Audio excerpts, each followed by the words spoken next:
Do you ever feel utterly exhausted, like the weight of the world is pressing down on your shoulders, and you simply don't possess the strength to carry on another moment? Perhaps you look at your ongoing struggles, your persistent shortcomings, and a familiar, discouraging voice whispers that you are not enough, that you will never measure up.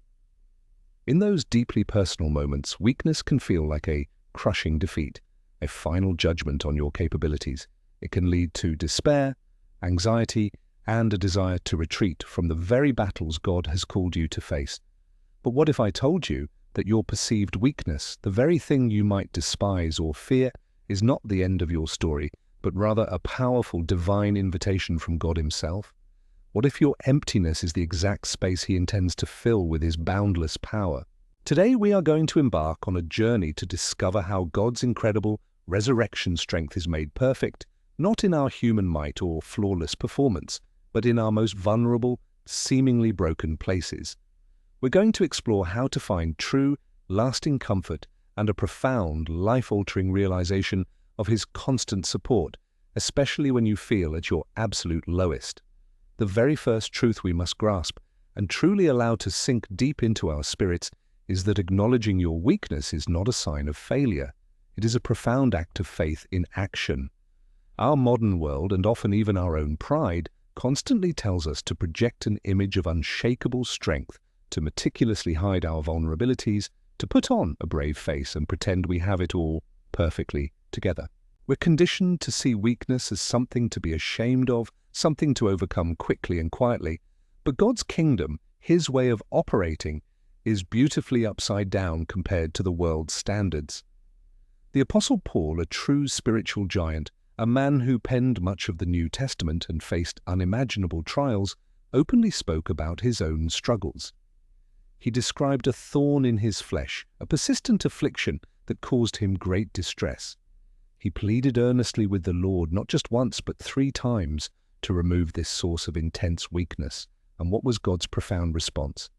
In 2 Corinthians chapter 12, verse 9, he declared, "My grace is sufficient for you, for my power is made perfect in weakness." Take a moment to truly absorb the depth of that statement. God's power isn't just available to us in spite of our weakness, it is perfected, it reaches its intended fullness, it is most powerfully and clearly displayed through our weakness.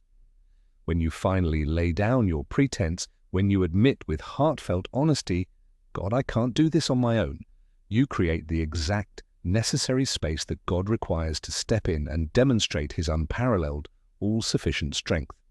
Your sincere admission of your limits becomes the very doorway for His unlimited, transformative power to flood into your life and situation.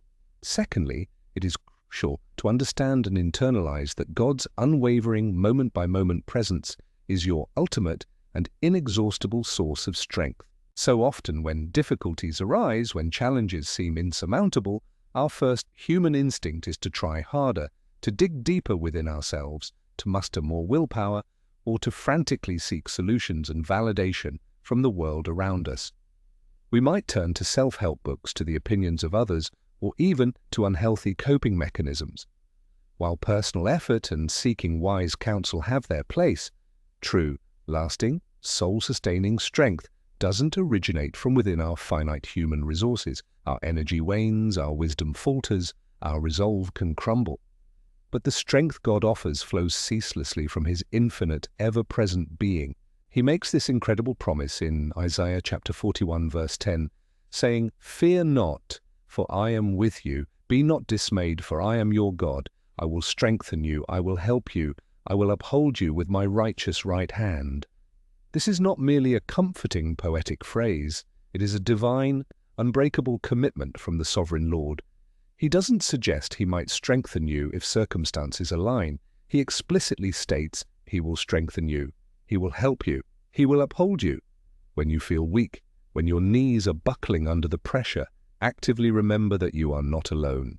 The Creator of the heavens and the earth, the one who spoke galaxies into existence, the one who holds all things together by the word of His power, is intimately with you, actively working to infuse you with His strength and to keep you from falling. Shifting your fundamental reliance from your own fluctuating abilities to his constant empowering presence changes absolutely everything. It is the difference between striving in your own futility and resting in his omnipotence. The third powerful and liberating realization is that your specific areas of weakness, those things you might be most insecure about, can actually serve to magnify God's glory in a remarkable way. This might initially sound counterintuitive, even paradoxical.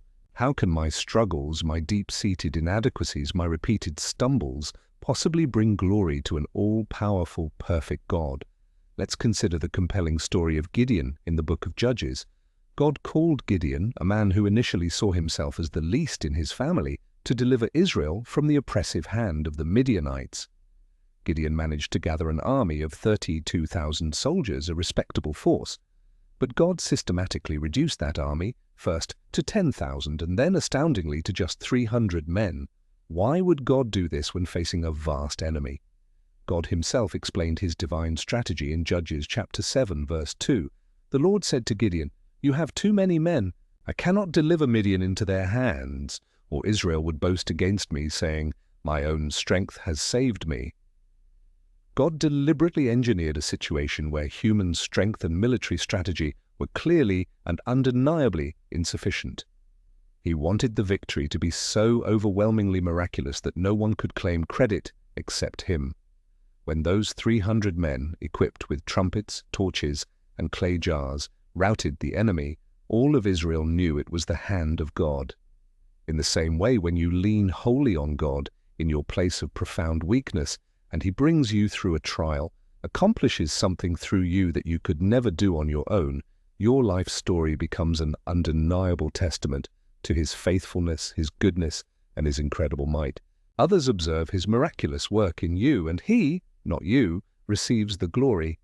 Your vulnerability, offered to him, becomes a brilliant platform for his divine power to be radiantly seen by a watching, often hopeless world. So, how then do we practically apply these life-changing truths in our daily walk? It begins with a conscious, deliberate choice, often made many times a day. Choose raw, unfiltered honesty with God.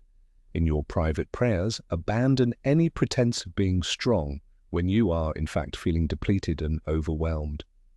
Speak to him plainly. "Lord, I am weak today. I am tired. I feel inadequate for this task. I desperately need your strength to fill me, to guide me, to sustain me."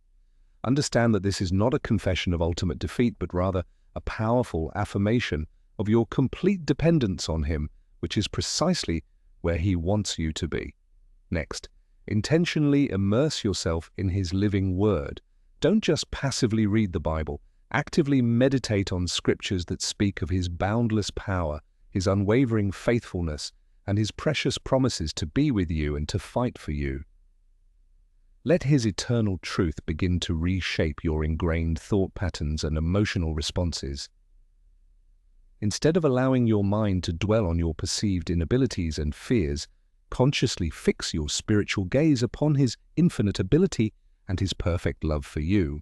Make a daily, even hourly practice of surrendering your burdens, your anxieties, your fears, and your insufficiencies to him. Visualize yourself placing them at his feet, trusting that he is both completely willing and supremely able to carry them, and to carry you through them. Give him your broken pieces and watch with expectancy how he begins to work in ways you cannot yet imagine. True, divine strength is found not in the complete absence of weakness, but in the conscious, cultivated presence of God in the midst of it. In conclusion, my dear brothers and sisters, please etch this deeply into your hearts. Your moments of profound weakness are not a sign of God's displeasure, his disappointment, or his absence from your life. Far from it. Instead, they are sacred, holy opportunities, divine appointments for you to experience his all-surpassing strength, his tender comfort, and his abundant grace in a far deeper and more personal way than you ever could in your own perceived self-sufficiency. He sees you in your struggle. He knows your heart. He loves you with an everlasting love, and his limitless power is available to you right now, this very moment. Do not let feelings of inadequacy, shame, or fear keep you from the one who is more than adequate for every need, every challenge, every fear. Your weakness, when humbly and trustingly surrendered to him, becomes the very stage upon which his magnificent or inspiring strength is most beautifully and convincingly displayed for all to see.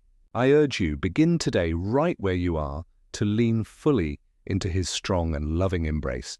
Turn to God with all your heart, with all your vulnerability, and allow his inexhaustible strength to become your daily, lived reality.